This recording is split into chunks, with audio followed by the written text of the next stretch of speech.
Mic check, and here we go. What up, what up, what up, what up, what up? What up, y'all?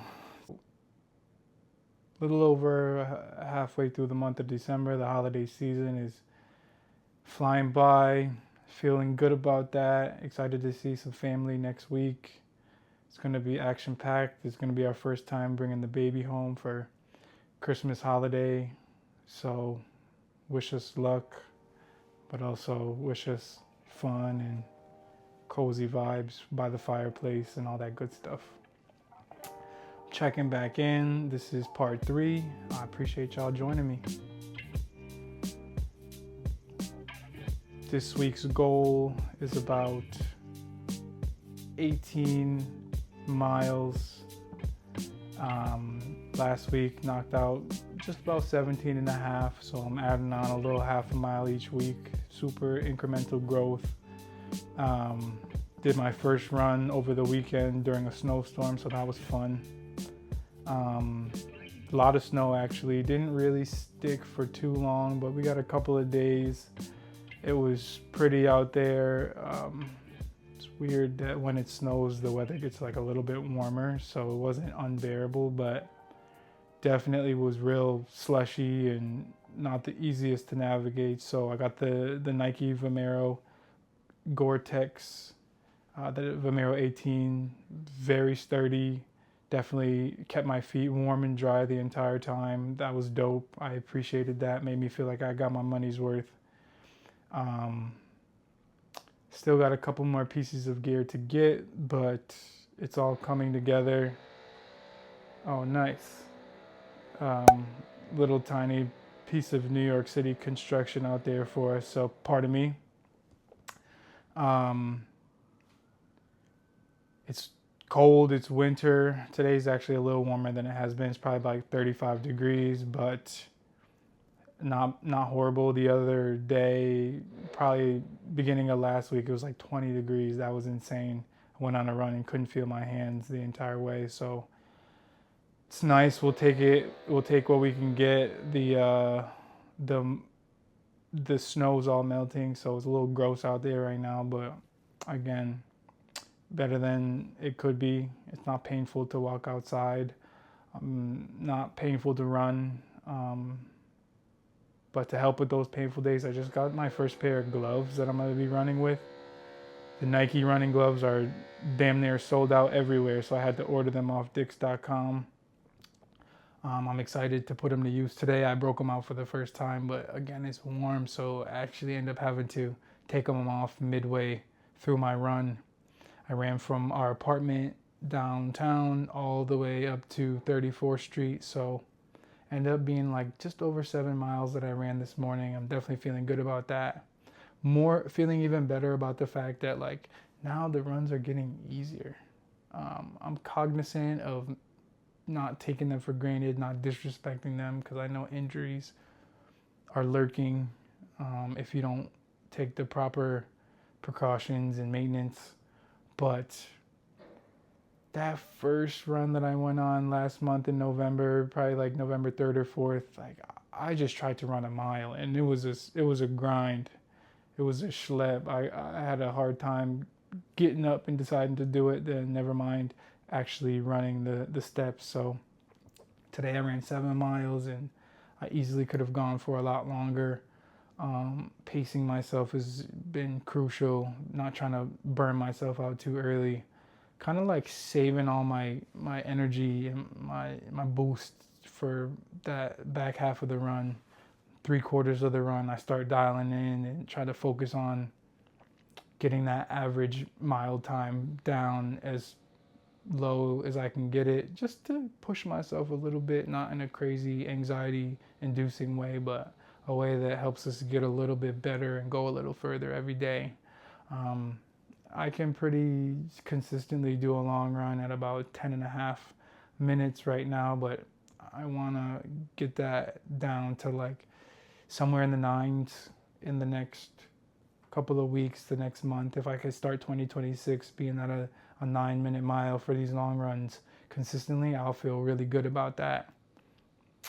And then just documenting the journey, each little step of the way. Got my run tracker that's been super helpful and kind of fun to just see the numbers go up. Didn't start off in life as a numbers guy, but I've become a numbers guy in my career, and it's nice to see things go up and to the right. So my sheet has been helping with that. Today I did something for the first time, which is record some thoughts in a voice memo while I was running. Trying to strike the balance between capturing what I'm seeing, what I'm thinking, what I'm feeling while I'm running, but also just being present and enjoying the run without looking at any of these little pieces of tech. But I think the tech is helpful. I think it helps optimize the process. So again, learning, figuring it out, tinkering, experimenting, and eventually I'll have a little formula that works for me. Recorded some thoughts today. That was cool. Just because these runs, they happen so quickly and they're fleeting. You wrap them up and then you move on to the next step of your day or the next phase of planning your next run, and then that run's gone forever. Today while I was running, I was thinking about being inspired by seeing other black folks out there running, especially black guys, because I see myself in them. I see them working on their craft and fine-tuning their bodies and their physicality. That's inspiring. That's necessary. It's important. We want to live as long as we can, and we want to be as healthy as possible and find different ways to enjoy the work that goes into making that happen. So when I see other folks who look like myself out there getting to it, it definitely makes the run a little easier and a little bit more uplifting.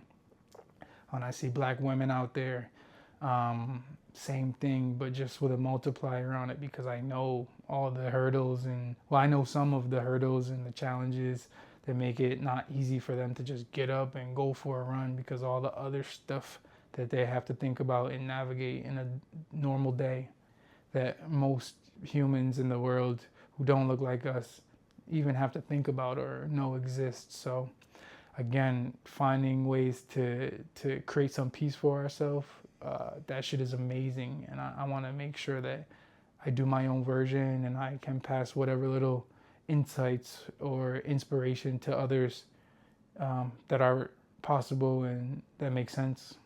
And the bad shit, the stuff that doesn't work, the complaining, the not going as hard or smart or as good as we can go, don't pass that forward, because all this stuff is infectious, the good parts and the bad parts. So doing our best, having fun. I've started running around the island a little bit more. Last month was really focused on my neighborhood, Lower Manhattan. Now I'm getting out. I've run to Midtown twice in the past week for that snow day, which I think was on Sunday morning. Got up probably around 7:30, 8 o'clock. Probably started my run around 8:30, 9 o'clock in the morning, and just ran with the goal of going to like 55th Street, where my mom and her husband, my stepdad, were staying in a hotel visiting us. We had a beautiful trip to go see the tree, the crazy huge tree in Rockerfeller Center. Fought our way through billions of tourists who don't necessarily look where they're going, but we made it and it was amazing. But that next morning I ran up there. They had already left by the time I got up there, but I used that as a target to get the miles in, to get out of my neighborhood. And when I got to, it's technically 54th Street where they were staying, I was like, damn, I could see the park. And it looked so beautiful in the snowstorm. So I pushed it a little bit more and just went all the way to Central Park. Absolutely amazing. I've been living in New York City for a little over a decade now, and it's not an easy place to live. It's not always fun unless you're a billionaire, which I am not just yet, but we're working. But Central Park is one of the few things on my list at this point that makes it always worth it, always beautiful, always inspiring. I love to go there. I like to find reasons to just pop in. I got engaged in Central Park. Shout out to Ash and for Clifton for sneaking in the bushes and recording that for us. That was dope. But Central Park is amazing. If you've never been, put it on your bucket list. Go. Don't go in the middle of the day when everybody else is there, but go on the off. Don't go on the 4th of July.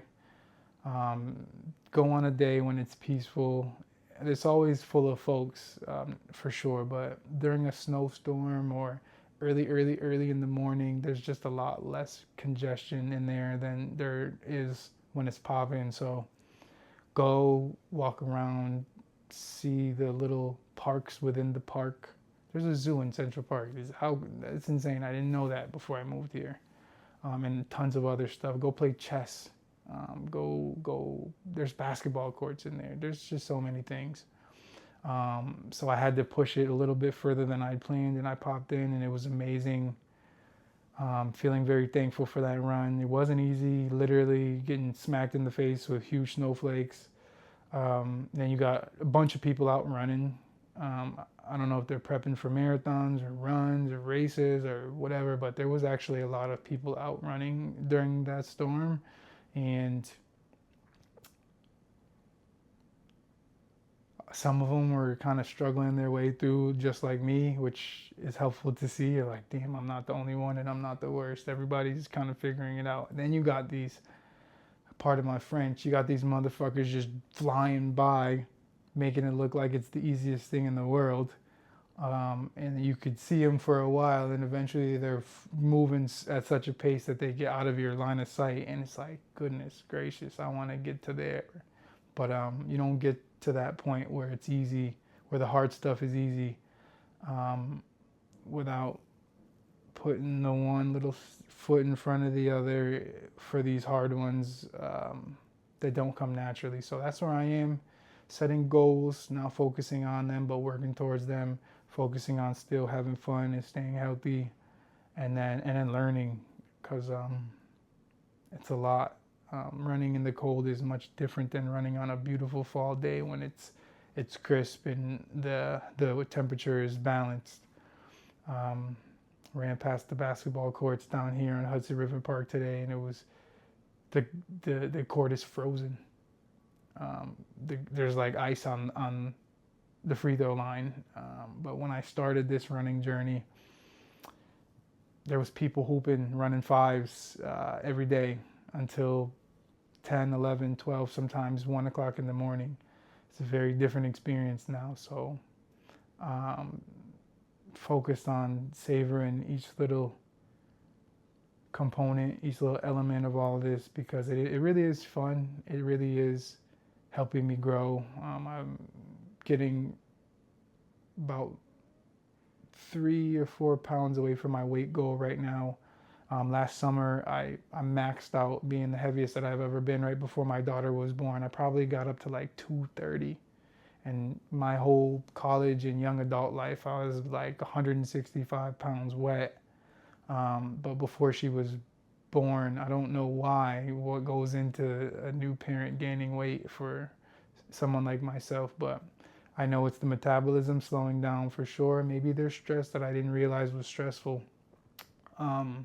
Probably so if you look at it holistically, but the Krispy Kremes and the Dunkin' Donuts didn't help. I've cut all that out. I'm not really doing much sugar at all these days.